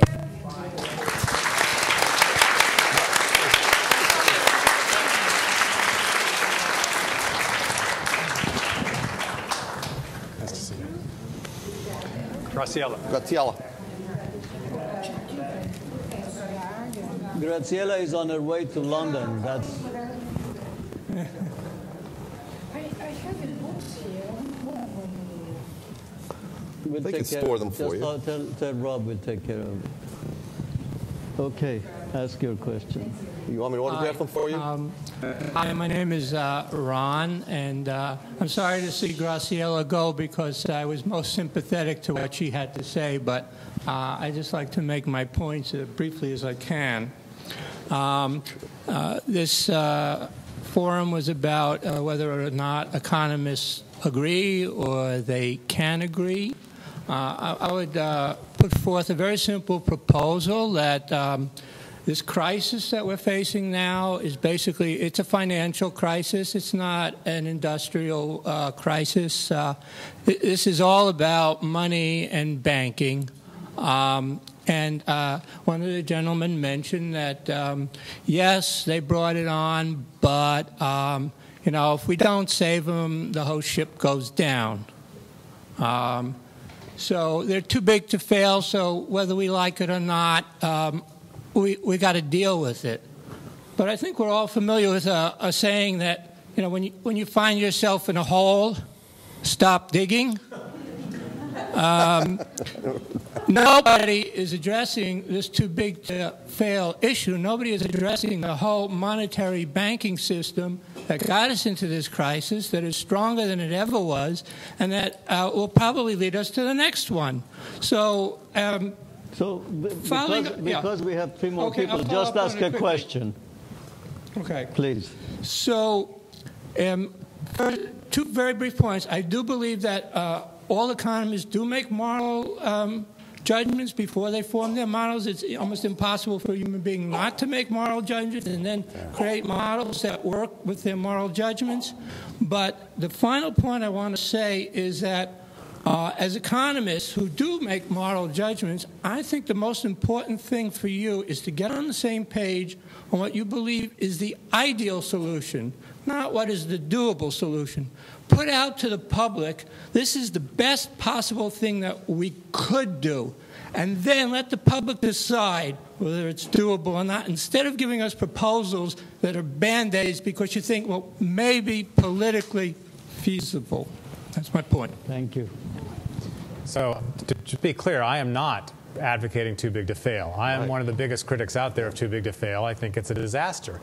I was trying to explain why Bernanke thinks that too big to fail is something that we have to do. And many economists agree with Bernanke. I'm certainly in the minority amongst economists. Address the elephant in the room.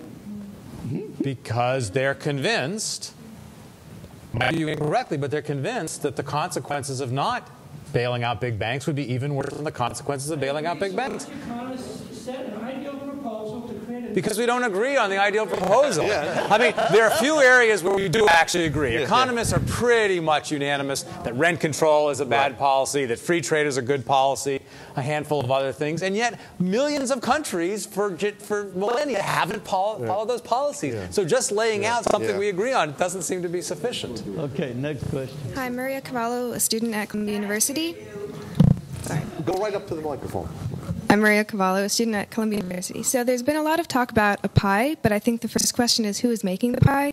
And as Dr. Salerno said, there are only taxpayers and tax consumers. So if the government is in charge of the pie, that means we have bigger government and bigger tax consumption. And as Hayek says, central planning can't work. So how would you respond? Thanks. So that sounds like a variation of the 47%, the makers and the takers argument. I think that's the wrong way to think about government. I think government is what we do, not what some disembodied institution does to us. We make the government. There are lots of countries where the citizens feel good about their governments. They think the governments deliver good services, and the public officials are, by and large, free of corruption.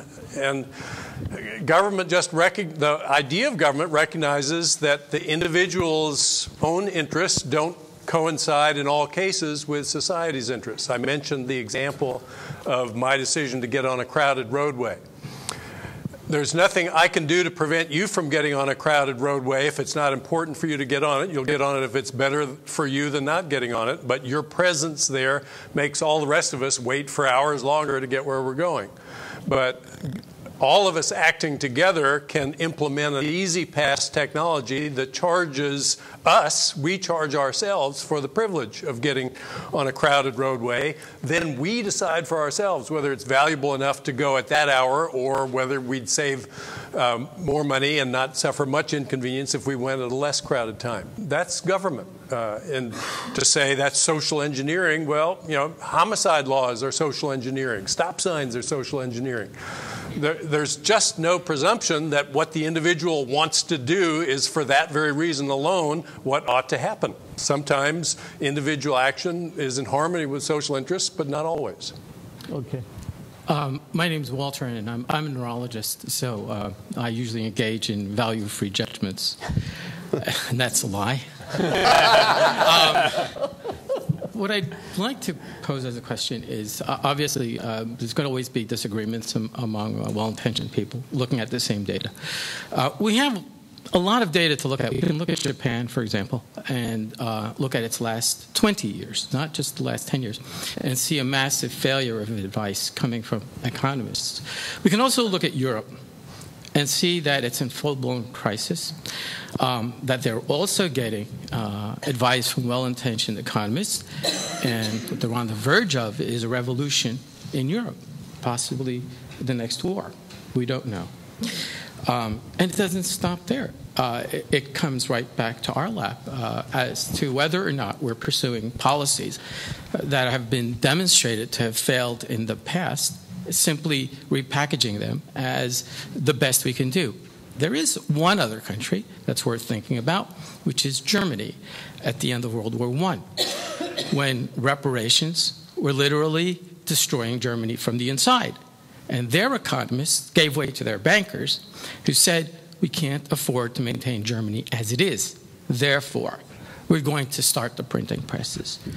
Eventually, they did dig themselves out of that hole and were invested in heavily by Americans who accepted the German solution, which was not deflationary, but rather the opposite. And yet, no one here has broached that aspect of agreement or disagreement as to whether or not that's a possible solution to some of the problems that we're having. You know, let me just quickly say, there was an economist behind the German hyperinflation who was an eminent monetary economist named Karl Helfrich, who believed in the quantity theory and so on. But he was the one who said, really, it's import prices that are going up. The German market is being attacked by speculators, and therefore we have to print more money to catch up, to allow people to pay the higher prices. So even though he wasn't the central bank chairman, he was somebody who was very influential in that. So economists can be wrong. I mean, economists, you know, it's an art. It's like psychoanalysts. They can be wrong. I don't quite understand the question. Is the proposal that the U.S. economy would do better if we generated higher inflation? It's not a proposal. It's just a value-free question. In other words, would we be better off with an inflation versus a deflation? It seems that Bernanke is very worried about the U.S. plunging into an uncontrollable deflation, and a lot of the stimulus is exactly an attempt to prevent that. Well, at the risk of seems to be what's going on. Offending Harry Truman, I'm going to have to say it depends. It depends why you're having inflation or deflation. So there's not a short enough answer to give to that. But certainly there are risks of deflation. There are periods in U.S. history where we had very substantial deflation and real economic growth was quite robust, and some of the most robust growth in U.S. history. So deflation per se is not the issue. It's things that are going along with particular deflation, such as collapses in aggregate demand, as Bob was explaining earlier. Okay, last question. I'll try to slip two in if I can get one for free out of a panel of economists. My name is Stuart. To begin with, how could you compare the cost of bailing out the system by bailing out the consumers, putting a floor, that is a mortgage guarantee program in place, allowing the cash flow of structured bonds to go unimpeded? Is there a way to compare the cost of the two approaches? I'm not sure I understand. So I guess we had bail out the banks, bail out the consumers that are, you know, bail out stop the foreclosures. Bail out people maintain who are the underwater. cash flow of the structured bonds. And then that way you could... At some level, we're trying to do both. The HAMP program, the other mortgage programs that we're trying to prevent defaults and transfer money to homeowners, we're going in that direction. If you do that, then mortgage bonds won't default, and then the banks are in trouble, and then you don't have to worry about whether to bail them out or not. Right. So but it may also have disincentive effects if it encourages people to not be as careful about taking out mortgages they can't afford. I just am asking about the cost. What would the difference of cost have been, if there's any way to analyze that? I'm sure some economists come up with a cost-benefit analysis. Any of us knows, but Bob Schiller and others have described this as a collective action problem, that it would be good for the banks even if collectively they would write down their mortgage loans, but any one bank would not find it in its interest to do that.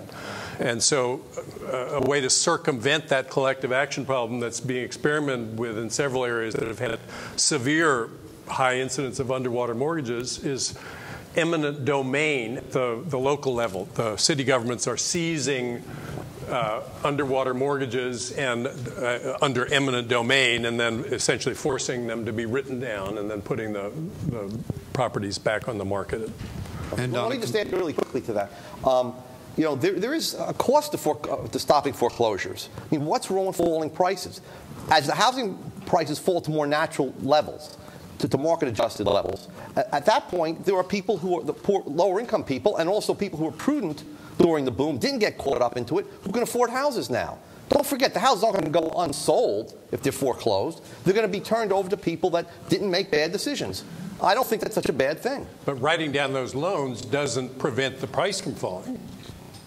It would if anything, it would accelerate It would have, though, at the beginning, if we backed all the at the beginning, all the ARMs right before they defaulted and before the assets that were structured upon them became toxic.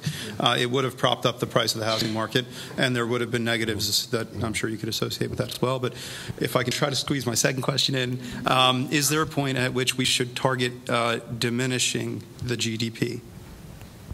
Are there circumstances under which we should target contraction rather than growth? Yes, contraction rather than growth. Not if it's being measured reasonably. Yeah. You would not want to make the pie smaller. But the pie isn't exactly the same as GDP. Right. There are certain parts of the pie that we definitely want to make smaller.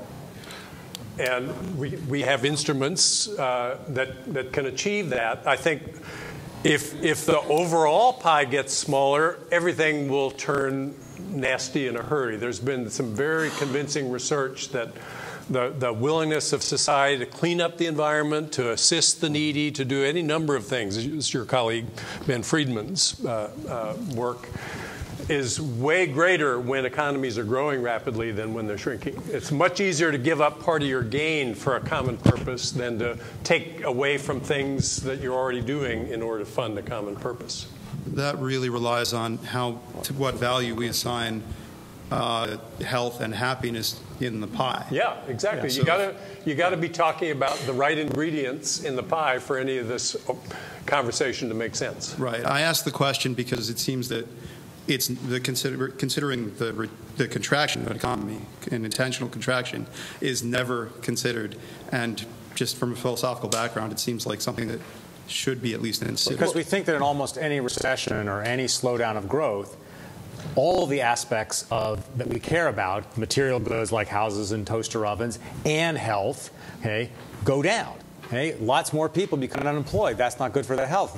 Fewer people can afford health care. When there are recessions, that's not good for their health. So most of these things we care about that are not explicitly in GDP are pretty highly correlated with GDP. And so looking at measured GDP is a very good proxy for all of these things that we care about.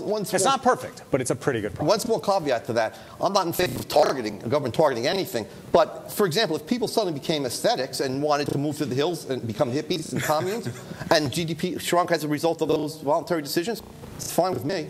What if they want to sacrifice? No, I think we have to stop. Thank you very much. I thank the panelists and thank you for...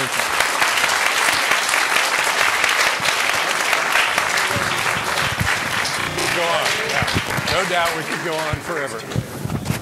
Thank you very much. Sure. Thank you. Great. Thank you. Sure.